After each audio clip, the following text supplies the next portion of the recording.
Welcome back to our Business Studies series. This is part 2 of our discussion on financial statements.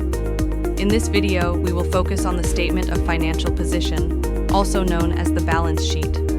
This financial statement provides a snapshot of a company's financial health by showing its assets, liabilities, and owner's equity at a specific point in time. Now, let's move on to part 2, where we'll explore the balance sheet, one of the most crucial financial statements used to assess a company's financial position. We'll break down its key components. A financial statement provides a clear picture of a business's financial structure at a specific point in time. It helps stakeholders understand the company's financial position and overall stability. When constructing the statement of financial position, also known as the balance sheet, 3 main components are identified.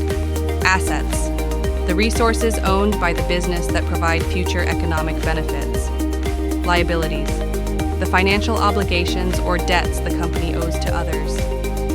Equity, the owner's or shareholder's claim on the company's assets after all liabilities have been deducted. Now let's take a closer look at each of these components in detail. Statement of financial position, or balance sheet, follows a structured format, presenting a company's financial status at a specific point in time.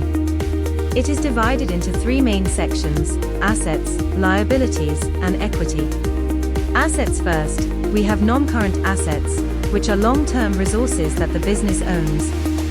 In this example, property, plant, and equipment amount to $250,000. Goodwill is valued at $100,000. This brings the total non-current assets to $350,000. Now, moving on to current assets, which are short-term assets expected to be converted into cash within a year. These include inventory, worth $50,000, debtors, or accounts receivable, amounting to $15,000, cash in hand, totaling $70,000.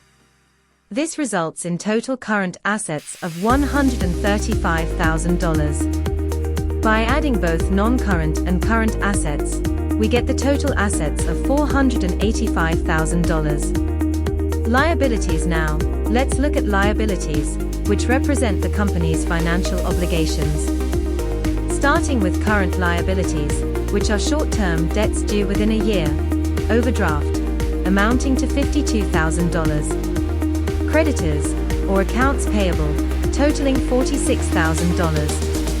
This brings the total current liabilities to $98,000. Next, we have non-current liabilities, which include long-term financial obligations, a bank loan of $200,000. This means the total non-current liabilities amount to $200,000. By adding both current and non-current liabilities, the total liabilities come to $298,000. Net assets and equity now.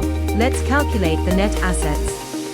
The difference between total assets and total liabilities gives us net assets, which amount to $187,000. Finally, we have equity, which represents the owner's claim on the business. This includes share capital, valued at $100,000.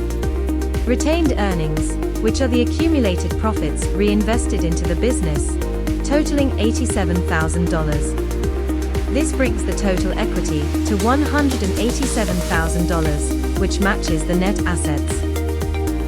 This confirms that the balance sheet is correctly structured, following the fundamental accounting equation, assets equals liabilities plus equity. Great job on working through the balance sheet. I hope you found it helpful in understanding how we organize a company's financial position. But we're not stopping here. In the next video, we'll take a deep dive into the balance sheet, breaking down each component step by step. We'll explore assets, what the business owns and how they're categorized. Liabilities, what the business owes and the difference between short-term and long-term obligations. Equity, the true value that belongs to the owners. By the end of the next lesson, you'll have a clear understanding of how all these pieces fit together to give a complete financial picture of a business. So stay tuned.